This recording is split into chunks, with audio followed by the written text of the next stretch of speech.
Yo, what's up everybody? It's Peace. Welcome to another video. I got top 8 at the tournament with 60 card Altergeist. Let's just get into the deck profile. It performed great all night. I won 2 rounds and I lost 2 rounds. So really awesome stuff. Really awesome stuff. Check out the duels on the channel.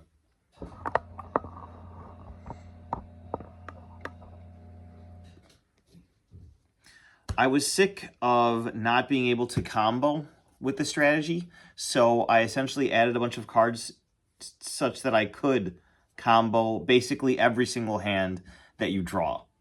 And then the only reason I didn't win go X1 was because I forgot that I could just talents take my opponent's Exodia and then attack them directly for game. Shout out to Zelda Hat Tim. Altergeist monsters, 3 Meloseek. This is one of your main starters. 3 Pukuri, you definitely want to see that. 3 Altergeist Multifaker. And 3 Marionetter.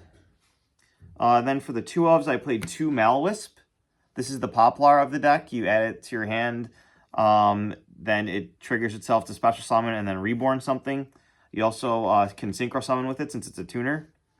2 Paratrader. This is the one that when it goes to graveyard, it sends an Altergeist card from your deck to the graveyard. Then I played 2 one-ofs, Silquidus, and then the Altergeist Conquery. You could probably make this 2 Silquidus and just not play the Conquery, but I just wanted to have this for fringe scenarios. Next up, the next engine is the Magician Souls engine. So I played 3 Magician Souls and 3 Illusion of Chaos. And then to round off the monsters, I played 3 Ash Blossom and Joyous Spring, and 3 Effect Veiler. Alright, so that's all the monsters in the deck. So yeah, you're trying to see 2 Altergeist cards, but we play a lot of consistency spells that actually help us achieve that. One of them being 1-for-1. Special summon any level 1 from your deck or hand. 3 Small World. The Small World bridges are crazy, which is why you play a lot of the cards at 3. But, yeah, almost any card changes into almost any other card, which is really powerful. So you get to basically tutor for what you need in your hand.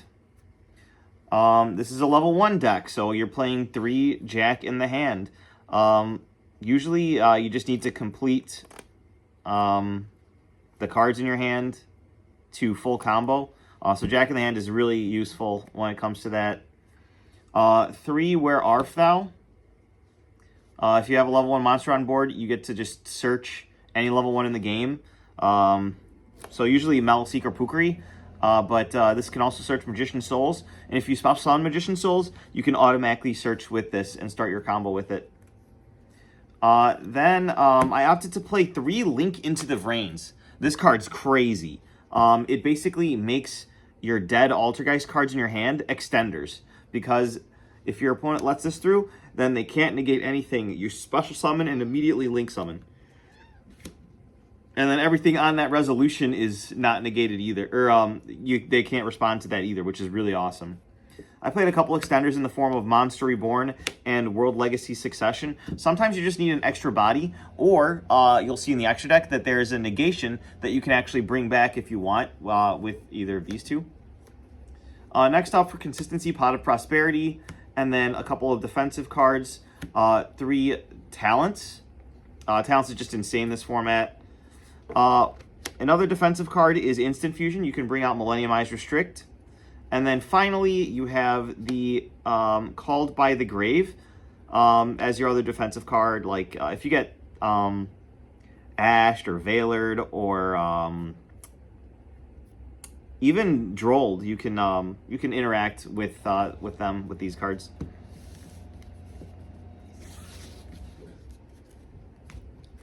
Now, it wouldn't be an Altergeist deck without a bunch of traps. So here we go. I played only 1 protocol.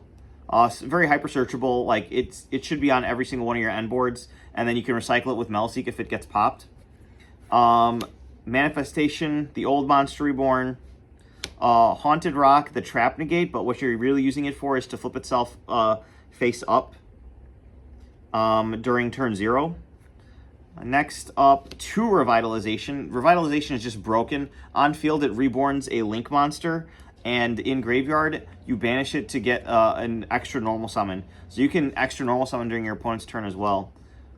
This is the main card for the Paratrader to dump. And then finally, I played Altergeist Failover. I was looking through Altergeist cards, and I realized that Altergeist Failover is broken, and with like Magician Souls, it just makes this card even better. You can easily send this to the graveyard with Paratrader or Magician Souls, and once you banish it from graveyard, it allows you to add any Altergeist monster, I believe, back to your hand. Yeah, any Altergeist monster. So you're adding Malwisp back. That was another misplay that I did, and I think it may have cost me the game.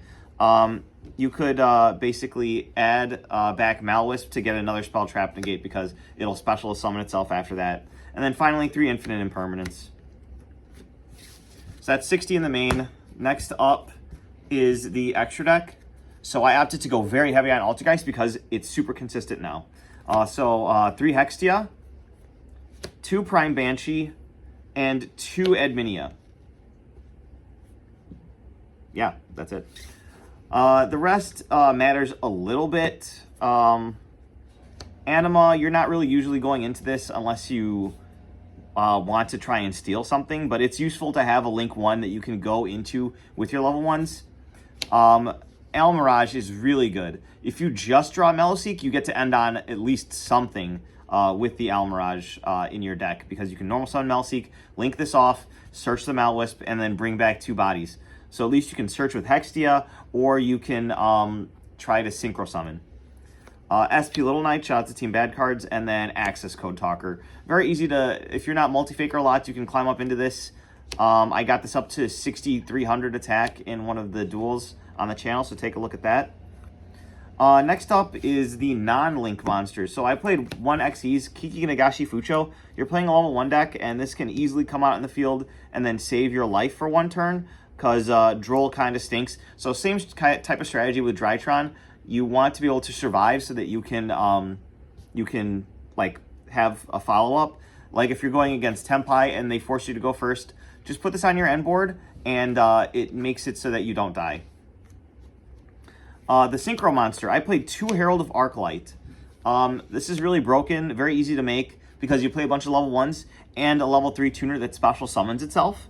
So you make your level 4 Synchro, and its Floodgate effect is really nice, because while it's on the field, any monster sent from the field or the hand to the from the deck or the hand to the graveyard is banished instead.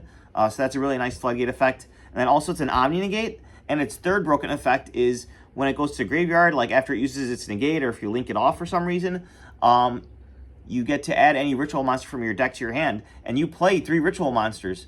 You play the Illusion of Chaos, so you get to always add off of this, which is really nice. And then finally, the Millennium Eyes Restrict for the 1 instant fusion. You have room for it. You can bring this on the field, then you're immune to your opponent's Ash or their Droll, and you get a level 1 body on field, so you can automatically use your Where Art Thou and start your real combos. And then when you're done with it, you can use Malwisp to Synchro Summon into a different negate, which is really nice. Next up, side deck. This is just 5 3-ofs, but it'll make sense. And you got to see some of these cards come up in the duels. Thrust, this card's just crazy, especially going second. Evenly, really good. Thrust is also good going first if you want to search your Dimensional Barrier. And it wouldn't be an Altergeist deck without Solemn Strike and Solemn Judgment. All right. But like I was mentioning, the deck could have performed better. It's just I'm a terrible pilot. Take a look at the duels. This deck has a lot of potential. Hopefully you guys, one of you guys out there will just think of trying that and just go for it. Because Altergeist, it can be a combo deck. As you saw on the channel the other week, I did try at locals the trap version, and I wasn't feeling it. It's just too slow. This deck was really good back when the meta was like Sky Striker, but it's not like that anymore. Like Detonator, like 1v1s this, but with a bunch of extenders and combo pieces and talents in the main, you might be able to push push with mainly engine going second, which is why I wanted to give this a try. I'm probably going to table this for now and try something else, but I wanted to put my my top 8 list out there. Hopefully you guys enjoyed it. Subscribe for more.